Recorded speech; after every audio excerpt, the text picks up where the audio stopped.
उपस्थित महानुभावों, मातृशक्ति, हम सबका परम सौभाग्य भगवान की महान रचना देव दुर्लभ मनुष्य शरीर का हमें प्राप्त करने का अवसर मिला है।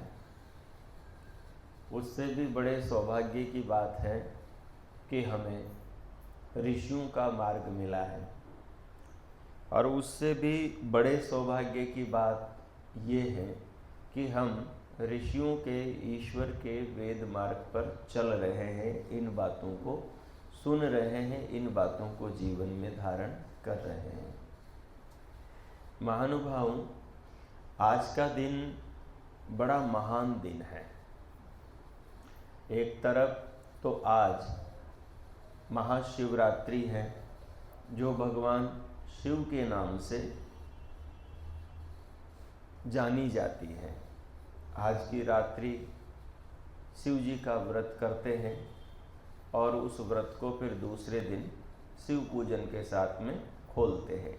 इसी परंपरा से आर्य समाज के प्रवर्तक, महान समाज सुधारक, जिन्होंने सारे विश्व को वेदों की ओर लौटो का नारा दिया और जिनके 87% क्रांतिकारी शिष्यों ने, मानस पुत्रों ने माँ भारती को, हमारे भारत देश को अंग्रेजों की गुलामी से आज़ाद कराया। वो महान ऋषि जिनके मानस पुत्रों ने अंग्रेजों की सत्ता की ईंट से ईंट बजा दी और गोरों को इस देश से वापस भगा दिया और वापस अपने देश में स्वाधीनता और स्वतंत्रता का एक वातावरण हमें प्रदान किया। महर्षि देव दयानंद सरस्वती के जीवन में एक क्रांति की शुरुआत आज के दिन से हुई थी। आज का दिन बहुत बड़ा दिन है। महर्षि दयानंद तब बालक मूलशंकर के नाम से जाने जाते थे और महज लगभग उनकी 14 वर्ष की आयु थी। उन्होंने कई संस्कृत की पुस्तकें पढ़ ली थी, क्योंकि ब्राह्मण परिवार में जन्मे थे और बहुत सुसंपन्न परिवार में थे, जागीरदार परिवार के अंदर जन्मे थे। ऐसा सुना जाता है कि महर्षि के जन्म पर बहुत मन्नतों से वो उत्पन्न हुए थे, बहुत मन्नतों से उनका जन्म हुआ था और उनके जन्म पर उनको सोने से तोल करके पंडितों को वो तोला हुआ सोना उनके माता पिता ने दान किया था। बचपन में ही संस्कृत भाषा उनको पढ़ाई गई और बचपन के अंदर ही उनको यजुर्वेद कंठस्थ करवा दिया गया था। वो ओदिच्य ब्राह्मण कुल में पैदा हुए थे। आप इतनी बात से ये समझ सकते हैं कि उनको बचपन में ही कितना आध्यात्मिक उन्नति का अवसर मिल गया था। और उनके पिताश्री श्रीमान करसन जी उनको रोजाना महाशिव पुराण की कथा सुनाने के लिए मंदिर ले जाया करते थे। जब जब कथा होती थी तो उन्होंने शिव पुराण की कथा के माध्यम से शिव जी को जाना था। शिव जी कैलाशपति महाराजा का नाम है, जो मानसरोवर के अंदर, लासा के अंदर उस समय के राजा थे। और कैलाश नाम प्रजा का है संस्कृत में। कैलाश प्रजा को बोलते हैं, जैसे राजा की प्रजा होती है ना, उस प्रजा को कैलाश बोलते हैं। और उस कैलाश के पति यानी स्वामी होने से, राजा होने से उनको कैलाशपति बोला जाता है, कैलाशपति बोला जाता है। बीच बीच में अंधविश्वास के कारण, अज्ञान के कारण और हमारे देश के अंदर बीच में जो अंग्रेजों का राज हुआ, मुगलों का राज हुआ, इसके कारण से हमारे साहित्य के अंदर बहुत बिगाड़ हुआ। बहुत लोगों ने प्रक्षिप्त कर दिया हमारे साहित्य को, उसके अंदर बहुत सारी मिलावट कर दी, बहुत सारी झूठी बातें मिला दी।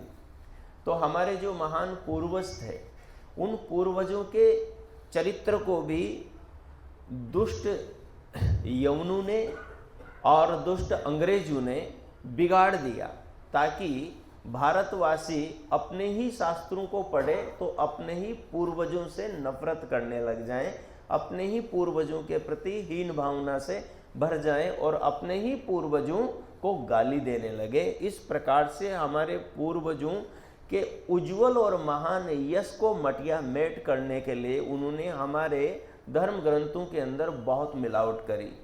भगवान वेदव्यास के नाम से 18 पुराण रचे गए और उन 18 पुराणों के अंदर जो हमारे पूर्वजों का पुराना जो यश था, कीर्ति थी, उनका जो गौरव गान था, जो पहले पुराने शास्त्रों में मिलता था, वहाँ से कुछ उठा करके उसके आधार पर पुराण बना करके और पुराणों में फिर अपनी मिलावट कर दी, ताकि हमारी आस्था हमारे पूर्वजों के प्रति जो है वो पूरी तरह खत्म हो जाए। तो उसी प्रकार से भगवान शिव के साथ में भी हुआ। हम क्या सुनते हैं, और तो और अब आज जैसे शिवरात्रि है तो शिव जी के नाम से कई लोग भांग पिएंगे और भांग पीकर धुत हो जाएंगे। कुछ लोग चिलम, कुछ लोग गांजा भी पिएंगे।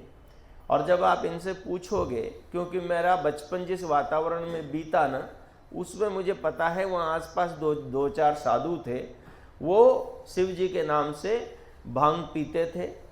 उनको जो भी लोग चढ़ावा चढ़ाते थे, पैसे देते थे, वो उस पैसे का क्या करते थे, काजू, बादाम, पिस्ता, काली मिर्च खरीदते थे और भांग खरीदते थे और अच्छी तरह सिलबट्टे पर बांट करके खुद पीते थे, उनके पास आने वाले युवकों को और लोगों को पिलाते थे।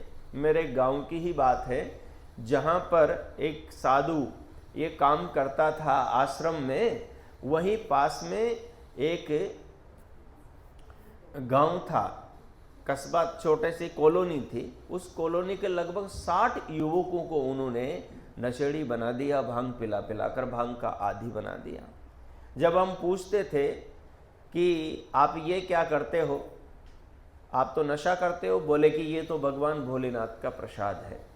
भगवान शिव जी जो एक महान राजा थे और एक महान ऋषि थे, एक महान उस समय के क्रांतिकारी ओजस्वी वक्ता थे और बहुत बड़े शास्त्रों के मर्मज्ञ विद्वान थे, बहुत बड़े व्याकरण और बहुत बड़े आयुर्वेद के जानकार थे। जब चरक संहिता को लिखा जा रहा था, उस समय जो ऋषियों की सभा हुई, उस सभा के अंदर एक ऊंचा आसन महाराजा कैलाशपति शिव का भी लगा था। उनके 2 पुत्र थे, एक का नाम गणेश और दूसरे का नाम कार्तिकेय था। आज गणेश जी को भी बहुत बदनाम किया जा रहा है कि गणेश माने तो जिसके हाथी की सूंड लगी हुई है और चूहे पर सवारी करता है, जबकि हमारे यहाँ विद्यालयों के अंदर गणेश भी एक डिग्री हुआ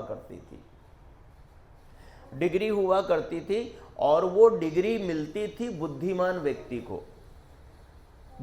व्यक्ति को। उसका क्या रहस्य है वो तो कभी मुझे दोबारा बुलाओगे आप तब सुनाऊंगा, लेकिन आज अवसर प्राप्त मैं भगवान शिव के उस महान स्वरूप को आपके सामने रखना चाहता हूं, जो वास्तव में उनका चरित्र था। आज हम शिव जी की प्रतिमा देखते हैं, शिव जी का चित्र देखते हैं, तो क्या देखते हैं उसके अंदर? शिव जी के चित्र में क्या देखते हैं? एक व्यक्ति है जिसके सिर पर बहुत सारे बाल हैं और उसके बालों से गंगा निकल रही है, पानी निकल रहा है। अच्छा मुझे ये बताओ, किसी आदमी की खोपड़ी में से पानी निकले तो आप क्या करोगे? उसको कहाँ लेकर जाओगे?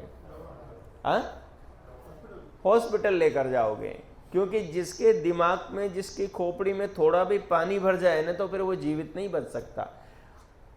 जबकि हम क्या देखते हैं कि भगवान शिव तो वो हैं जिनके सिर से गंगा बहती है, सिर से पानी बहता है। क्या ऐसा हो सकता है? बिल्कुल भी नहीं हो सकता। जो हम चित्र देखते हैं, जिस चित्र के अंदर उनकी जटाओं से गंगा बह रही है और उनके ललाट के ऊपर अर्ध चंद्रमा है और उनके गले में सर्प पड़ा हुआ है और उनके हाथ में त्रिशूल है और एक हाथ के अंदर डमरू है और जो सिंह के बागंबर छाल के ऊपर जिनका आसन है वो महाराजा कैलाशपति शिव है। हमारा जो शिक्षा का युग था वो बहुत उच्च शिखर को छुआ हुआ था। उस समय एक शिक्षा प्रतीकात्मक भी चलती थी, जहां व्यक्ति के जीवन चरित्र को चित्र के अंदर अंकित किया जाता था ताकि लोग उस चित्र से उसके चरित्र की प्रेरणा लेकर अपने जीवन को भी तदनुसार बना सके, तदनुसार निर्मित कर सके। तो महाराजा कैलाशपति का एक अद्भुत चरित्र था जो उनके चित्र में छुपा हुआ है। अगर उस चित्र को आपने समझ लिया तो आप भगवान महाराजा कैलाशपति शिव के चरित्र को समझ लोगे और फिर कैलाशपति शिव की पूजा करके उनके जैसे आप भी जीवन में शिव बन सकोगे।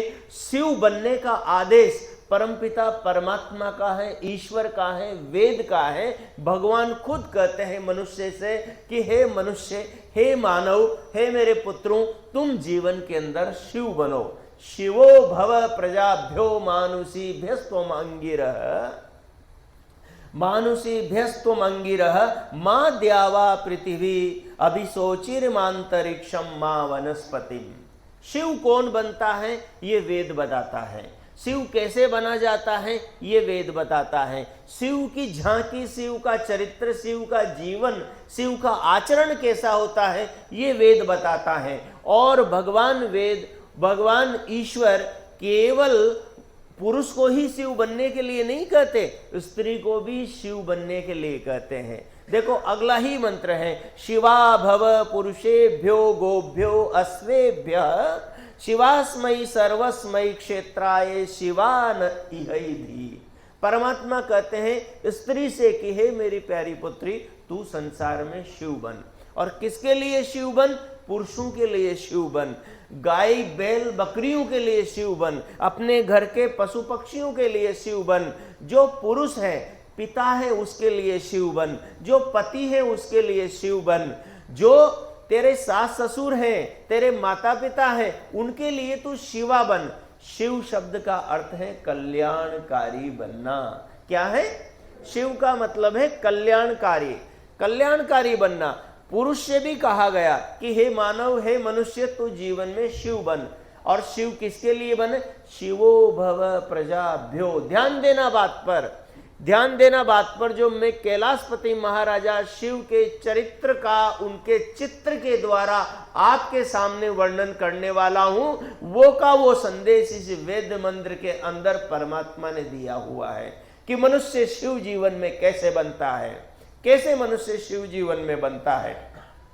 शिवो भव प्रजाभ्यो। प्रजा कहते हैं, प्रजा किसको बोलते हैं? राजा के नीचे जो जन समुदाय हैं, जो लोग हैं, उस जनता को प्रजा बोलते हैं। परमात्मा कह रहे हैं शिवो भव, हे मनुष्य, हे राजा, तू शिव बन। किसके लिए शिव बन? प्रजाभ्यो, प्राणियों के लिए शिव बन, मनुष्यों के लिए शिव बन, पशुओं के लिए शिव बन, पक्षियों के लिए शिव बन, समस्त प्रजा के लिए शिव बन। मनुष्य शिव कैसे बने, राजा शिव कैसे बने? तो आगे बताया, मानुषी व्यस्तम अंगिरः, हे मेरे अंगों से, मेरी व्यवस्था से उत्पन्न हुए राजा, हे मनुष्य, हे मानव, तो इस सारे समाज के लिए शिव बन। शिव कैसे बने? तो बताया, मां द्यावा, मां द्यावा पृथ्वी अभिशोचिर्मांतरिक्षम मां वनस्पतिम। जो द्युलोक हैं, जो ये सूर्य हैं, जो ओजोन की परत है, इसको नुकसान पहुंचाने का काम न करके, इसको लाभ पहुंचाने का काम करके तो शिव बन सकता है। ध्यान देना बात को, मनुष्य शिव कैसे बनता है। फिर आगे कहा, पृथ्वी, पृथ्वी को नुकसान न पहुंचाकर, पृथ्वी को जीवंत बनाने का काम करने वाला शिव बनता है। पृथ्वी को नुकसान बनाना क्या है, नुकसान पहुंचाना क्या है, इसको बंजर करना, इसमें ऐसी चीजें डालना जिससे पृथ्वी खराब हो, जिससे इसके अंदर उत्पन्न करने की शक्ति नष्ट होती हो, जिससे इसके अंदर वनस्पति को, औषधियों को, फल सब्जियों को उत्पन्न करने की जो शक्ति है वो शक्ति नष्ट होती हो, ऐसा पानी डालना, ऐसी गैस डालना, इस प्रकार पृथ्वी के अंदर कूड़ा करकट डालना, इस प्रकार पॉलीथीन आदि डालना, उससे पृथ्वी बंजर होती है, पृथ्वी खराब होती है। जो फैक्ट्रियों का पानी जो निकलता है, जिसमें पॉइजन, जिसमें नाना प्रकार के जहरीले कीटाणु और जहरीली गैसें होती हैं, और वो पानी जब पृथ्वी में खेतों पर छोड़ा जाता है तो पूरे के पूरे खेत, वो भूमि बंजर हो जाती है, लंबे समय तक उसके अंदर बीज अंकुरित नहीं होते हैं। तो क्या कहा, शिव वो है जो पृथ्वी को नुकसान नहीं पहुंचाता, शिव वो है जो ओजोन की परत को, द्युलोक को शिव नुकसान नहीं पहुंचाता। फिर कहा शिव वो है जो अंतरिक्ष को, वायुमंडल को, ऑक्सीजन को नुकसान नहीं पहुंचाता, वातावरण को नुकसान नहीं पहुंचाता, अपितु इसको सुगंधित करता है, इसको अच्छा बनाता है। वायुमंडल में जितनी गैसें हैं जो नुकसान पहुंचाती हैं, जितने कृमि कीटाणु हैं जो नुकसान पहुंचाते हैं, उन सबको खत्म करने का काम जो व्यक्ति करता है वो शिव बनता है। फिर कहा मां वनस्पतिम, जो औषधियां हैं, जड़ी बूटियां हैं, जो फल सब्जियां हैं, जो फसलें हैं, जो खेतों में पैदा होती हैं, जंगल में पैदा होती हैं, उनको जो व्यक्ति नुकसान पहुंचाता है वो व्यक्ति शिव नहीं बनता। शिव वो बनता है जो उनको नुकसान नहीं पहुंचाता।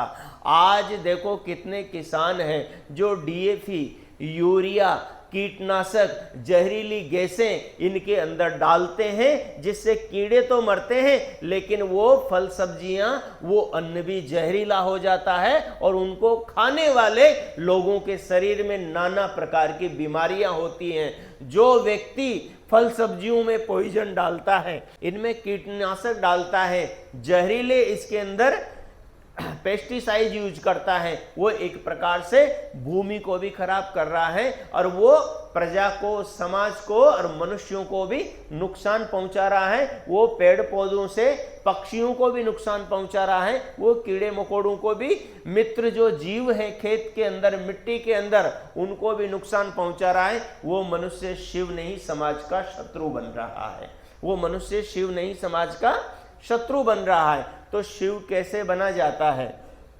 धन्यवाद। शिव कैसे बना जाता है? शिव बनने का तरीका है कि जिससे समाज को किसी भी प्रकार का नुकसान न हो और हर प्रकार से अपने कृत्य, अपने व्यवहार से समाज को फायदा होता हो, उस काम को करने वाला जीवन में, बोलो, शिव बनता है। उस काम को करने वाला जीवन में शिव बनता है। भगवान कैलाशपति, भगवान मनुष्य को कहा जाता है, भगवान ईश्वर को भी कहा जाता है। ध्यान देना बात, जिस आदमी के पास में धार्मिक ऐश्वर्य हो, जिस आदमी ने सत्य के मार्ग पर चलकर, धर्म के मार्ग पर चलकर, दया और करुणा के मार्ग पर चलकर, धर्म पूर्वक वीरता के मार्ग पर चलकर संसार के अंदर यश और प्रतिष्ठा की प्राप्ति करी हो, उस व्यक्ति को भगवान कहा जाता है। जैसे हम मर्यादा पुरुषोत्तम श्री राम जी को भगवान कहते हैं, जैसे हम योगेश्वर श्री कृष्ण चंद्र जी को भगवान कहते हैं, गुरुकुल में पढ़ने वाला विद्यार्थी अपने आचार्य को भगवान कह के संबोधित करता है, वैसे ही हम कैलाशपति महाराजा को भी भगवान कहते हैं, क्योंकि उन्होंने संसार पर बहुत बड़ा उपकार किया है। अभी उनके चित्र के माध्यम से मैं उनके चरित्र का वर्णन करूंगा, आप आश्चर्यचकित रह जाएंगे कि इस चित्र को हम अब तक अगरबत्ती जला करके इसकी पूजा करते थे, जबकि इसकी पूजा का रहस्य और ही कुछ था। जीवन में शायद आप पहली बार सुनेंगे, ऐसा अद्भुत रहस्य उस चित्र के अंदर छुपा हुआ है। मैं भी शिव भक्त हूं। मेरे नाना जी और मेरी नानी माँ, मेरा जन्म ननिहाल में हुआ। मेरे नाना जी शिव भक्त थे और मेरी नानी माँ ठाकुर जी की भक्त थी। मैं एक पौराणिक परिवार में जन्मा हूँ और बचपन में जब छोटा सा था, नानी माँ उंगली पकड़कर ठाकुर जी के मंदिर ले जाया करती और पंजीरी का प्रसाद खिलाती थी, परिक्रमा करवाती थी और खुद यहाँ पर चंदन का बड़ा टीका लगाती थी, दोनों कानों पर, दोनों कानों के यहाँ टीका लगाती थी, गले में लगाती थी। उसके साथ का जो बचपन मेरा बीता, उस बचपन ने मेरे अंदर बहुत आध्यात्मिक संस्कार डाले। भली अंधविश्वास उनमें हो, भले ही उनके अंदर असत्यता हो, लेकिन उन संस्कारों ने मुझे आध्यात्मिक दिशा दी। जब मैं आगे जीवन में आगे आकर बढ़ा तो घर में शिव जी की पूजा करता था, रोज माला फेरता था, महाशिव पुराण का पाठ करता था और साथ के साथ 16 त्रिपुंड लगाया करता था। मैं भी एक पौराणिक परिवार से आया हूँ और किताबों की मैं दुकान लगा करके अपना पढ़ने का बड़ा स्वाभाविक शौक था, स्वाभाविक रुचि थी, तो अपनी इच्छा के अनुसार किताबें लाकर खुद पढ़ता था और जो कोई लेना चाहे उनको बेचता था, तो किताबों का व्यवसाय करता था। एक दिन सांझ को एक बूढ़ा सा व्यक्ति आता है और मुझे बोलता है, मेरे गुरुजी ने मेरे को एक किताब दी थी, वो किताब फट गई है, मेरे लिए एक दूसरी किताब मंगवा दो। मैंने उसकी किताब का नाम मेरी नोटबुक में लिखा, सज्जनों, माताओं, महानुभावों।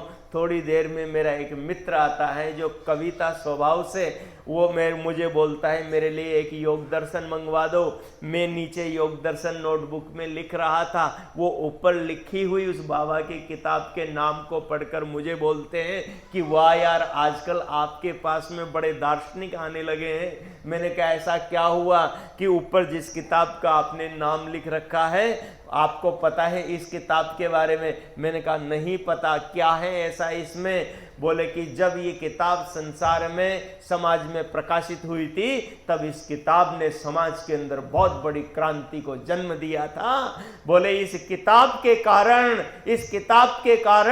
देश के अंदर बहुत बड़ी क्रांति आई थी और उस क्रांति का परिणाम ये हुआ कि भारत देश को अंग्रेजों की गुलामी से आजादी मिली थी। अंग्रेजों की गुलामी से आज़ादी मिली थी। बोले ये इस किताब पर मेरे मित्र ने भी एक किताब लिखी है और आप पूछ रहे हो इस किताब में क्या है? बोले कि मैं कह रहा हूं इस किताब के अंदर वो है जिसको पढ़कर हो सकता है आपके बहुत सारे प्रश्नों का उत्तर आपको मिल जाए। माताओं, बहनों, महानुभावों, उस किताब का नाम सत्यार्थ प्रकाश था। उस किताब का नाम सत्यार्थ प्रकाश था। मुझे रहा नहीं गया, मैं लेकर आया और मैंने भी पढ़ी। एक किताब में लेकर आया, मैंने जब पढ़ा तो पहला समोल्लास तो मुझे समझ में नहीं आया, लेकिन दूसरा और तीसरा और चौथा पढ़ा तो मुझे ऐसा लगा जैसे कोई मेरे भावों को शब्द मिल गए हो। मैं जिन चीजों के लिए भटक रहा हूं, मुझे एक रास्ता मिल गया हो। मैं बड़ा आध्यात्मिक कूप मंडूक था, केवल अध्यात्म में ही डूबा रहता था, लेकिन किम कर्तव्य विमूढ़ था, कुछ नहीं उस समय समझता था, क्योंकि पौराणिक पाखंड में बहुत बुरी तरह फंसा हुआ था। लेकिन जब सत्यार्थ प्रकाश पढ़ाए तो मुझे पता लगा कि असली सच्चा ज्ञान संसार का तो वेदों में है, लेकिन वेद संस्कृत भाषा में है। वेदों को पढ़ने के लिए संस्कृत पढ़ना होगा। मैं अपने पूरे गांव के अंदर घूमा, लेकिन मेरे को संस्कृत पढ़ाने वाला कोई नहीं मिला। जो 2-4 लोग थे, जो बताए लोगों ने, उनके पास में गया तो उन्होंने बोले हमें तो फेरे पाड़ने आते हैं, हमें तो बोले संस्कृत बाँचनी आती है, संस्कृत पढ़ाना हमें नहीं आता। मैं निराश हुआ। उस किताब में नंबर लिखे हुए थे। वो किताब आर्य साहित्य प्रचार ट्रस्ट दिल्ली से प्रकाशित थी और फोन मिलाया तो वो फोन सीधा आर्य साहित्य प्रचार ट्रस्ट को गया। मैंने कहा मुझे स्वामी दयानंद सरस्वती की और किताबें खरीदनी है, बताओ कहाँ मिलेगी? उन्होंने मेरे को परोपकारिणी सभा केसरगंज अजमेर भेज दिया। वहाँ से मैं बहुत सारी किताबें ले गया। उन किताबों को रात को पढ़ रहा था। उनमें एक गुरुकुल शब्द आया। गुरुकुल शब्द को पढ़कर एकदम मेरा ध्यान रामानंद सागर के रामायण सीरियल की ओर गया और चारों भाई राम, भरत, लक्ष्मण, शत्रुघ्न चारों गुरुकुल में जा रहे हैं और अपनी माताओं से भिक्षा मांग रहे हैं। भवती भिक्षाम देहि, भवती भिक्षाम देहि। मेरे भी हृदय में भावनाओं का ज्वार उठा और आत्मा की इच्छा हुई कि मुझे भी गुरुकुल में पढ़ना है। और जब परोपकारिणी पत्रिका खोली, एक पत्रिका साथ में लाया था, तो पत्रिका खोली तो बाहर ही लिखा हुआ था महर्षि दयानंद आर्ष गुरुकुल ऋषि उद्यान पुष्कर मार्ग अजमेर। वहां मोबाइल नंबर लिखा हुआ था। नंबर को मैंने डायरी में लिखा, मित्र के फोन से फोन किया और फोन सीधा पूज्य गुरुजी आचार्य सत्यजीत जी को मिल गया और उन्होंने मानो मेरी जिंदगी के कल्याण का द्वार खोल दिया। मैंने कहा मुझे गुरुकुल में पढ़ना है, शास्त्रों का अध्ययन करना है। उन्होंने द्वार खोल दिया। वहां गुरुकुल में पढ़कर आज मैं आपके बीच में बैठा हुआ हूं।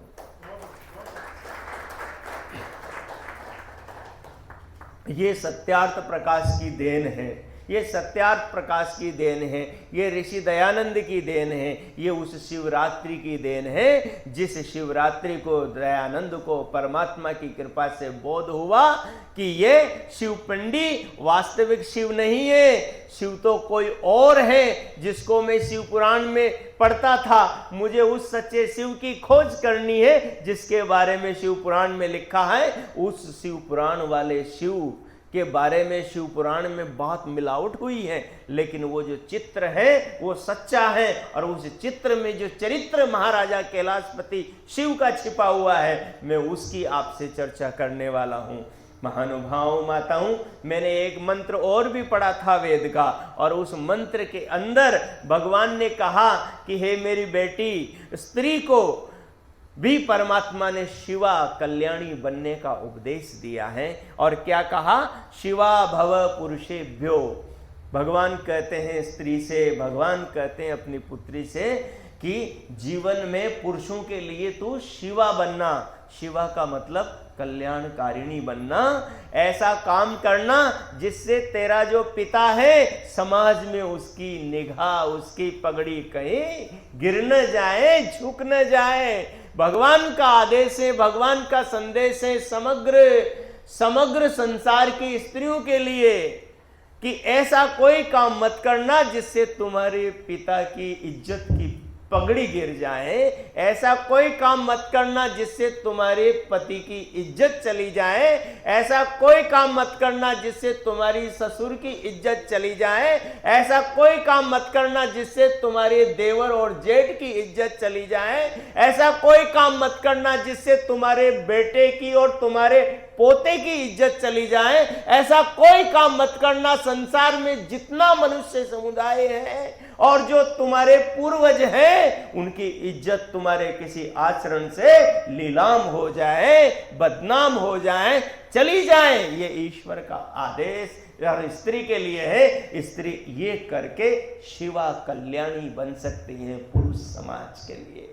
पुरुष समाज के लिए जब कोई स्त्री आधे वस्त्र पहनती है और बाहर निकलती है तो वो किसी बेटे को, वो किसी भाई को, वो अपने पिता को चरित्र से और लज्जा से निगाह उनकी नीची करवा देती है, निगाह नीची करवा देती हैं। तो देखिए आगे क्या कहा है, फिर कहा गोभ्यो अश्वेभ्यो शिवा। और स्त्री किसके लिए शिवा बने, कल्याणी बने? बोले तुम्हारे घर में दूध देने वाली जो गायें बंधी हुई है, वो जो पशु बकरियां बंधी हुई है, उनके लिए है स्त्री, है पुत्री। तो कल्याणी बनना, उनका अच्छे से भरण पोषण करना ताकि वो खूब दूध दे और उस दूध को पीकर घर का हर सदस्य बलवान हो और बुद्धिमान हो, बलवान हो और बुद्धिमान हो। फिर आगे कहा जो यातायात का साधन, जो अश्व है, जो घोड़े हैं, उनका तुम पालन करना, उनको तुम समय पर दाना पानी देना, उनको समय पर तुम अन्न देना। इस प्रकार से अपने घर की राजरानी बनकर रहना, सबका पालन पोषण करना और सबके लिए तुम कल्याणी बन जाना। शिवास्मयी, कल्याणमय मय हो जाना और घर को स्वर्ग बनाना। ये ईश्वर का आदेश मेरी माताओं, मेरी बहनों, ये ईश्वर का आदेश शिव बनने का, शिवा बनने का हम सबके लिए है। शिव बनने का, शिवा बनने का हम सबके लिए है। जो इस मार्ग पर चल पड़ेगा वो वास्तव में शिव की पूजा करेगा। जो जीवन में शिव बन जाएगा वो शिवत्व के मार्ग पर चलेगा, और शिवत्व के मार्ग पर वही चलेगा जो उस विश्व विधाता, जो परम करुणामय जो शिव है, असली शिव तो वो परम पिता परमात्मा है। असली शिव तो परमपिता परमात्मा है, जो उस महान देव, देवों के देव, महादेव के पथ पर चल पड़ेगा। वो जीवन और जगत में सबके लिए, अपने परिवार और समाज और राष्ट्र के लिए शिव बन जाएगा, कल्याणकारी बन जाएगा। महाराजा कैलाशपति शिव के उस चित्र में ऐसा ही अद्भुत दिव्य शिक्षाप्रद चरित्र छिपा हुआ है। महानुभाव, जब हम शिव के सिर के ऊपर देखते हैं तो क्या देखते हैं कि जटाओं से गंगा बह रही है। मुझे ये बताओ, गंगा कहाँ से निकलती है? बताओ, गंगा कहाँ से निकलती है? अरे हिमालय से निकलती है, पहाड़ों से निकलती है, पर्वतों से निकलती है। और पहाड़ पर्वतों पर असंख्य पेड़ पौधे होते हैं। कितने पेड़ पौधे होते हैं? गिताएंगे मेरे को? कोई बता सकता है कितने होते हैं? अनंत होते हैं, अनगिनत होते हैं। मुझे कोई बता सकता है सिर के अंदर कितने बाल होते हैं? गिन के कोई बता सकता है सिर के ऊपर कितने बाल होते हैं? अरे उपनिषद पढ़ोगे तो उपनिषद के ऋषि कहेंगे जैसे धरती के ऊपर पेड़ पौधे हैं वैसे मनुष्य के शरीर पर बाल है, मनुष्य के शरीर पर केश है। आपको पता है जब आकाश मार्ग से परमपिता परमात्मा बादलों में जल को भर के निकालते हैं, गुजारते हैं, तो वो बादल जब उन वृक्षों से जो पहाड़ों और पर्वतों पर हैं उनसे टकराते हैं तो उन बादलों में से बूंदें, उन बादलों में से पानी उन पेड़ पौधों के ऊपर गिरता है, उनके पत्तों पर गिरता है, उनकी टहनियों पर गिरता है, उनके फूलों पर गिरता है, और उनके तनु से गिरता हुआ फूलों की सुगंध लेता हुआ और उनके फलों की सुगंध लेता हुआ उस वृक्ष के अंदर जो औषधीय शक्ति है उस शक्ति को ग्रहण करता हुआ वो बूंदे लुढ़कती डुलती हुई पेड़ की शाखाओं से पेड़ के सत्व को, पेड़ की औषधि शक्ति को वो बूंदे, वो जल धारण करता हुआ उसके जड़ में जाता है। और जो इस भूमि, इस पृथ्वी के अंदर समस्त प्रकार के खनिज हैं, समस्त प्रकार की औषधियां हैं, समस्त प्रकार की शक्तियां हैं, उन शक्तियों से वो जल गुजरता हुआ उन सबको अपने अंदर धारण करता हुआ और धीरे धीरे वो बूंदें आगे आकर एक धारा का रूप ले लेती है और वो धारा जमीन पर बहने लगती थे तो हम उसको नदी, गंगा, सरस्वती और यमुनोत्री, गंगोत्री कहा करते हैं।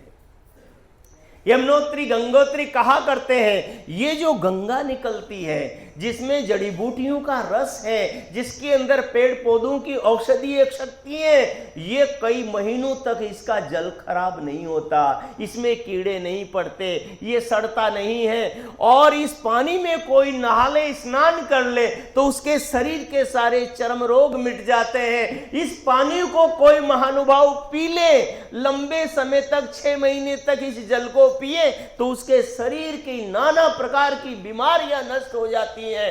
अरे शिव वो व्यक्ति है, शिव वो व्यक्ति है जिसके सिर के बाल उस पहाड़ पर्वत के पेड़ पौधों की तरह अनंत है और जिनके अंदर औषधीय गुण है और उनसे जब जल लिपट करके धरती पर बहता है तो एक धारा बन जाता है। जिस प्रकार से ये पेड़ पौधे इस समाज और प्रजा का कल्याण करते हैं उसी प्रकार हमारे शरीर में एक यंत्र है जिसका नाम मन है।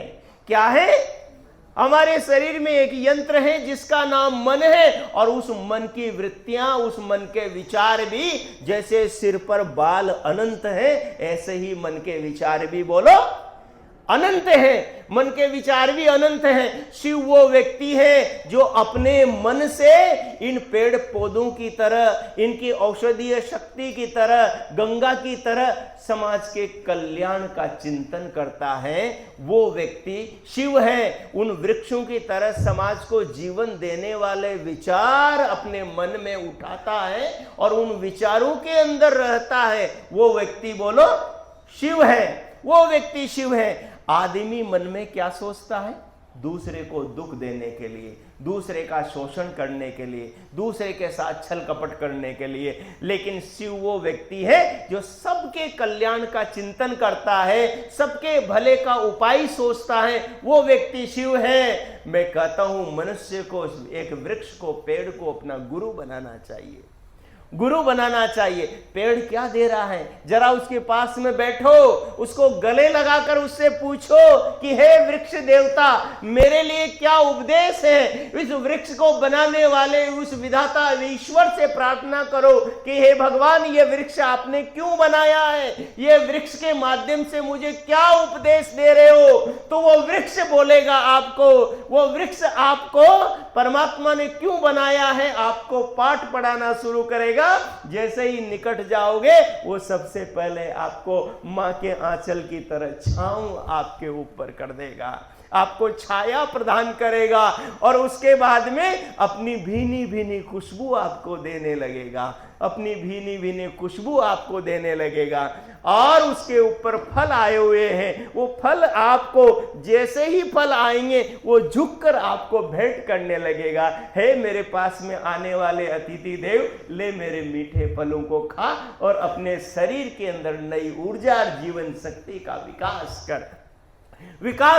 और उसके बाद में ये वृक्ष जब संसार से जाता है तो जाता हुआ भी अस्थि रूप अपने शरीर को देकर मानव को ईंधन दे जाता है, जिस ईंधन से वो किवाड़ बनाता है, फर्नीचर बनाता है नाना प्रकार का, और चूल्हे में जला करके अन्न पका करके जीवन की रक्षा करता है। ये उपदेश ये वृक्ष देता है। हर क्षण हर पल कार्बन डाइऑक्साइड को लेकर ऑक्सीजन देकर प्राणी मात्र के जीवन की रक्षा करता है। इस वृक्ष की तरह जो चिंतन करता है अपने मन से, वो मनुष्य संसार में शिव बनता है, वो मनुष्य संसार में शिव बनता है। कैलाशपति महाराजा शिव के मस्तिष्क के ऊपर की जटा का, माताओं बहनों महानुभाव, ये रहस्य है, ये रहस्य है। मैंने और चिंतन किया और विचार किया, उस प्रतिमा के सामने, उस चित्र के सामने बैठ करके, परमात्मा मुझे इस चित्र का रहस्य समझाओ, इस चित्र के अंदर का विज्ञान समझाओ। और उसके बाद में जब मैं उनके सिर के जूते से नीचे उतरा तो मैं क्या देखता हूं कि उनकी ललाट पर एक चंद्रमा है। अरे जो दिमाग से जनता के, जगत के कल्याण का हर समय चिंतन करता होगा, सबके भले का चिंतन करता होगा, बताओ उसका मस्तिष्क ठंडा रहेगा कि गर्म रहेगा? उसके दिमाग पर सलवटे पड़ेगी या आनंद की धाराएं बहेगी? बताओ। हाँ, तो आनंद की धाराएं बहेगी ना। तो इसलिए वहां चंद्रमा को दर्शाया है। चंद्रमा शीतल होता है और क्या करता है? हमारी जो औषधियां और वनस्पतियां हैं, इनको चंद्रमा रस प्रदान करता है और इसी रस को हमारी औषधियां और फल सब्जियां पाकर हम मनुष्यों को जीवन प्रदान करती है, जीवन प्रदान करती है। तो वृक्षों की तरह, गंगा की तरह प्रजा के हित के लिए जो व्यक्ति चिंतन करता है, उसका मस्तिष्क चंद्रमा की तरह शीतल होता है। इस बात को शिव के मस्तिष्क पे लगा हुआ वो चंद्रमा प्रकट करता है, वो चंद्रमा प्रकट करता है। महानुभाव, माताओं, इसके बाद में मैं और नीचे उतरा और नीचे उतार गले में मैंने महाराजा कैलाशपति के देखा। एक नाग लटका हुआ है, लिपटा हुआ है और फन को फैला करके शांत रूप से बैठा हुआ है। ये जो सर्प है, ये सर्प विष का प्रतीक है, जहर का प्रतीक है। हम कहते हैं कि सांप को कितना ही दूध पिलाओ लेकिन उसके अंदर वो दूध जहर ही बन जाता है। हमारे अंदर भी ऐसे भाव होते हैं, हमारे अंदर भी ऐसे विचार होते हैं जो विचार सर्प की तरह दूसरे को डसने के लिए हमें प्रेरित करते रहते हैं। आप सब इसके साक्षी हैं। मुझे सच बताओ, होते हैं कि नहीं होते हैं ऐसे विचार? अरे मेरी बहन है, मेरे विचार ये नहीं देख रहे, मेरी माँ मेरी बेटी है, मेरा भाई है, मेरा पिता है, ये विचार ये नहीं देख रहे। ये विचार सर्प की तरह किसी को भी डसने के लिए तैयार रहते हैं। लेकिन जो दिमाग से चिंतन प्रजा के सबके कल्याण के लिए करता है, उसके अंदर ऐसे विचार शांत होकर पड़े रहते हैं। उसके ऐसे विचार, ऐसे संस्कार दब जाते हैं अच्छे विचारों से, अच्छे संस्कारों से। महानुभाव, इसके आगे फिर मैं और बढ़ा और कैलाशपति महाराजा शिव के हाथ में मैंने एक त्रिशूल को देखा जिसके अंदर 3 फन है। क्या है? 3 फन है। मैंने जब विचार किया कि ये क्या है तो मेरे समझ में आया ये 3 फन क्या है? ये सृष्टि के 3 तत्व हैं। ये सृष्टि के 3 तत्व हैं। कौन से 3 तत्व हैं? एक है आत्मा, दूसरा है परमात्मा और तीसरा है प्रकृति। ये संसार एक है और एक संसार के अंदर 3 तत्व है। एक संसार में, एक ब्रह्मांड में, एक विश्व में 3 तत्व हैं। 3 ही तत्वों का विस्तार है और वो त्रिशूल है। जो इन 3 तत्वों का चिंतन करेगा उसका चिंतन त्रिशूल बन जाएगा और उसके ऊपर किसी भी शत्रु को हमला नहीं करने देगा। शत्रु कौन है? अरे मन के विकार है। शत्रु कौन है? अरे मन का विकार है, अरे अहंकार है, क्रोध है, काम है, लोभ है, लालच है, ईर्ष्या है, द्वेष है, छल कपट है। ये सारे के सारे जो भाव है, जब व्यक्ति 3 तत्वों का चिंतन करता है, आत्मा, परमात्मा और प्रकृति का, तो मन से ये सारा द्वेष भाव, सारे विकार, मन के सारे बुरे भाव समाप्त हो जाते हैं। ये समाप्त हो जाते हैं। मतलब 3 तत्वों का जो चिंतन है वो उस आयुध की तरह, त्रिशूल की तरह उसके जीवन की रक्षा करने वाला कवच बन जाता है। त्रिशूल क्यों रखता है व्यक्ति? अरे शस्त्र क्यों रखता है? शत्रु को मारने के लिए और अपनी जीवन की रक्षा करने के लिए। तो ये 3 तत्वों का चिंतन ही त्रिशूल है। इस चिंतन से व्यक्ति अपने जीवन की, आंतरिक जीवन की रक्षा करता है और बाहर जो लोहे का त्रिशूल है उससे बाहर के शत्रुओं का, दुष्टों का संहार करता है। और जब मेरा ध्यान उनके दूसरे हाथ पर गया तो मैंने देखा उनके हाथ में एक डमरू। क्या था? एक डमरू। मैंने विचार किया ये डमरू क्या है, इसको ये क्यों बजाते हैं? तो सज्जनों, माताओं, मुझे अपने पूज्यपाद गुरुजनों के गुरु पूज्य स्वामी सत्यपति जी महाराज का स्मरण आया और पूज्य स्वामी सत्यपति जी महाराज अपने शिष्यों को और ब्रह्मचारियों को कहा करते थे कि रोजाना प्रलय अवस्था की स्थापना किया करो।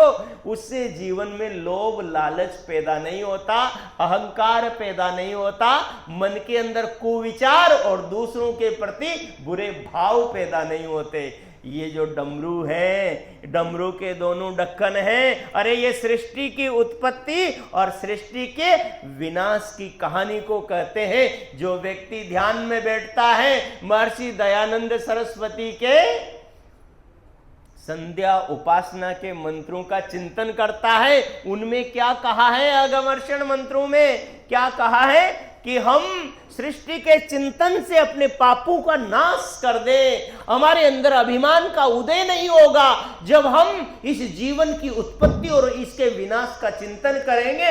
अरे संसार में जो भी आया है वो एक दिन जाएगा। कौन संसार में ऐसा माइका लाल हुआ है जो एक कील भी यहां से उठाकर लेकर गया हो? जो भी आता है नंगा जाता है और साथ में शरीर भी लेकर नहीं जाता है। शरीर भी लेकर नहीं जाता है। इसलिए जब मैंने उस डमरू पर चिंतन किया, मुझे समझ में आया जो सृष्टि की उत्पत्ति और विनाश का, जो अपने जन्म और अपनी मृत्यु का चिंतन करेगा, वो संसार के अंदर किसी चीज में लिप्त नहीं होगा, वो सबके कल्याण का चिंतन करेगा, वो लोभी नहीं होगा, लालची नहीं होगा, छली कपटी नहीं होगा। अरे जो राजा तीन तत्वों का चिंतन करता है, आत्मा, परमात्मा और प्रकृति का चिंतन करता है, अरे जन्म और मृत्यु का चिंतन करता है, वो देखो महाराजा, वो विक्रमादित्य के राजभवन के अंदर सामने एक श्लोक लिखा हुआ है और वो श्लोक कह रहा है, हे राजन, न जाने कब मृत्यु आ जाए, इसलिए हमेशा ध्यान रखना कि सत्य के साथ में चलना, सत्य के आधार पर न्याय करना, क्योंकि मृत्यु तुम्हारे हाथ से सब कुछ छीन कर ले जाएगी, कुछ भी तुम्हारे हाथ में नहीं रहेगा। इसलिए जो व्यक्ति मृत्यु को ध्यान में रखता है, वो व्यक्ति कभी भी पाप नहीं करता, अभिमान नहीं करता, लोभ लालच नहीं करता, किसी के साथ में छल कपट नहीं करता। महानुभाव, इसलिए शिवजी महाराज का जो जीवन है वो उस चित्र में उनका चरित्र छिपा हुआ है। इतनी बातों से आपको समझ में आ गया होगा कि कैलाशपति महाराजा शिव का पूजा का क्या मतलब है। उनके चित्र को देखकर अपने चरित्र को सुधारना, उनके जैसे प्रजा और समाज के, अपने परिवार के लिए और अपनी संस्था के लिए कल्याण की भावना से भरे रहना और वैसे काम करना, जीवन में शिव बनना है। तो आज शिवरात्रि है, मैं आपसे अनुरोध कर रहा हूं, ये वेद की दृष्टि है, अपने जीवन को ऐसे आप शिव बनाओ। और अंतिम बात कह के अब मैं अपने वाणी को विराम दूंगा। महानुभाव, भारत के अंदर गोलकुंडा की खदानों से एक कोहिनूर नाम का हीरा निकला था। क्या निकला था बोलो? कोहिनूर नाम का हीरा निकला था। अरे कोह कहते हैं पत्थर को और नूर कहते हैं प्रकाश को। वो ऐसा पत्थर था जिसके अंदर प्रकाश था, और उस पत्थर, उस कोहिनूर हीरे की क्या विशेषता थी? वो एक फलक से, सूर्य से प्रकाश लेता था और बाकी फलकों से उस प्रकाश को सब ओर बांटता था। जो परमात्मा से जुड़ता है, जैसे महर्षि दयानंद बालक मूल शंकर सच्चे शिव उस विश्व पिता विधाता ईश्वर से जुड़ते हैं, जो शिव बनने का उपदेश वेद देता है, उस प्रकार के शिव से जुड़कर वैसे शिवत्व को आत्मसात करके ऋषि दयानंद अपने जीवन को कोहिनूर हीरे की तरफ बनाने का प्रयास करते हैं और अंतिम दिन तक कोहिनूर की तरह जीते हैं। कैसे जीते हैं?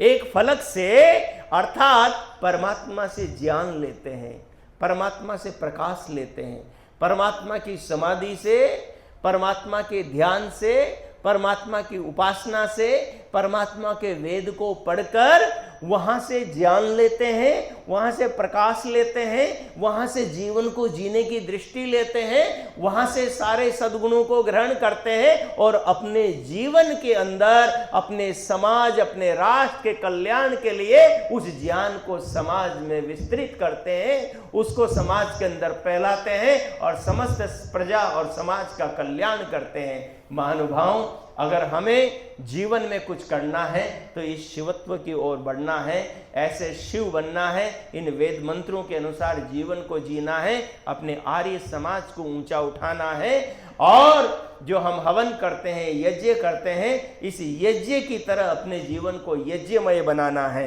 आपका काम है अपने पड़ोस में जाना, आपका काम है अपने इष्ट मित्रों से मिलना और वहां जाकर इन अच्छी बातों को शेयर करना, उनसे जुड़ना, उनको आर्य समाज में लाना, उनको पुस्तकें देना, अपनी पुस्तकों का लोगों में प्रचार करना और अपने समाज को आगे विकसित करना, क्योंकि वेद वहीं रह जाएगा यदि आप इसे आगे लेकर चले नहीं।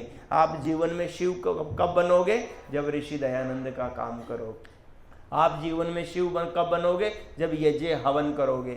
आप जीवन में शिव कब बनोगे? जब आर्य समाज की विचारधारा को फॉलो करोगे और उसे आगे बढ़ाओगे, अपने परिवार को वेदों की तरफ बनाओगे, वेदों के ज्ञान के अनुसार जीवन को जियोगे, तो आपके जीवन में मंगल ही मंगल होगा, कल्याण ही कल्याण होगा, सर्वोर सर्वत्र सुख शांति और आनंद का वातावरण होगा। और आप प्रयास करेंगे तो आप बदलेंगे, आपके मोहल्ले के लोगों में प्रयास करेंगे, वो बदलेंगे, धीरे धीरे करके हमारा राष्ट्र इस शिवत्व से ओतप्रोत होगा। यही संदेश वेदों का है, यही संदेश शिवरात्रि का है, यही संदेश ऋषियों का है, और इसी संदेश को जीवन में धारण करके हमें भी शिव बनने का प्रयत्न करना है। बोलो तैयार हैं? तैयार हैं शिव बनने के लिए? ठीक है, तो शिव की पूजा का मतलब उनके चरित्र को अपने जीवन में आत्मसात करना है। समय की सीमा है और 2 बजे हमारी ट्रेन है और अभी हमें भोजन भी करना है, पहले है, तो इसलिए अधिक मैं आगे नहीं बढ़ सकता। मुझे आर्य समाज के सदस्यों ने यहाँ पर बुलाया, ये अवसर दिया, इसके लिए मैं इस आर्य समाज के अधिकारियों का हृदय से धन्यवाद करता हूँ। और साथ ही साथ मैं प्रिय आर्य जगत के भजनोपदेशक प्रिय अजय आर्य जी का भी धन्यवाद कर रहा हूँ। मैं आपके बीच में आया हूँ तो इन दोनों महानुभावों के कारण से आया हूँ। आपका भी धन्यवाद, इनका भी धन्यवाद, बहुत बहुत साधुवाद, बहुत बहुत शुभकामनाएं ऋषि बोधोत्सव की और महाशिवरात्रि की। इति ओम शम।